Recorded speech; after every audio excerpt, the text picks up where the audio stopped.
भगवान बुद्ध एक गांव में उपदेश दे रहे थे। उन्होंने कहा कि हर किसी को धरती माता की तरह सहनशील तथा क्षमाशील होना चाहिए। क्रोध एक ऐसी आग है जिसमें क्रोध करने वाले दूसरों को जलाएगा तथा खुद भी जल जाएगा। सभा में सभी शांति से बुद्ध की वाणी सुन रहे थे, लेकिन वहां स्वभाव से ही अति क्रोधी एक ऐसा व्यक्ति भी बैठा हुआ था जिसे ये सारी बातें बेतुकी लग रही थी।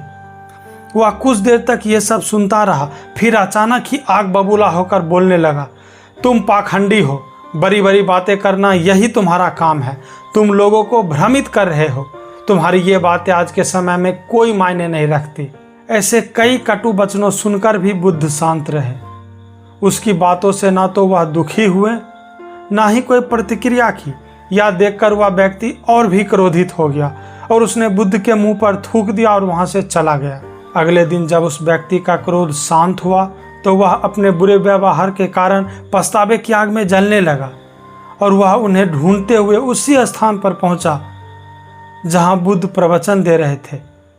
लेकिन बुद्ध कहाँ मिलते, वह तो अपने शिष्यों के साथ पास वाले एक अन्य गांव निकल चुके थे। व्यक्ति ने बुद्ध के बारे में लोगों से पूछा और ढूंढते ढूंढते जहां बुद्ध प्रवचन दे रहे थे वहां पहुंच गया। उन्हें देखते ही वह उनके चरणों में गिर पड़ा और बोला, हे प्रभु, मुझे क्षमा कीजिए। बुद्ध ने पूछा, कौन हो भाई, तुम्हें क्या हुआ है, क्यों क्षमा मांग रहे हो? उसने कहा, क्या आप भूल गए प्रभु, मैं वही हूँ जिसने कल आपके साथ बहुत ही बुरा व्यवहार किया था। मैं शर्मिंदा हूँ। मैं मेरे दुष्ट आचरण की क्षमा याचना करने आया हूँ। भगवान बुद्ध ने प्रेम पूर्वक कहा, बीता हुआ कल तो मैं वहीं छोड़कर आ गया और तुम अभी तक वहीं अटके हुए हो।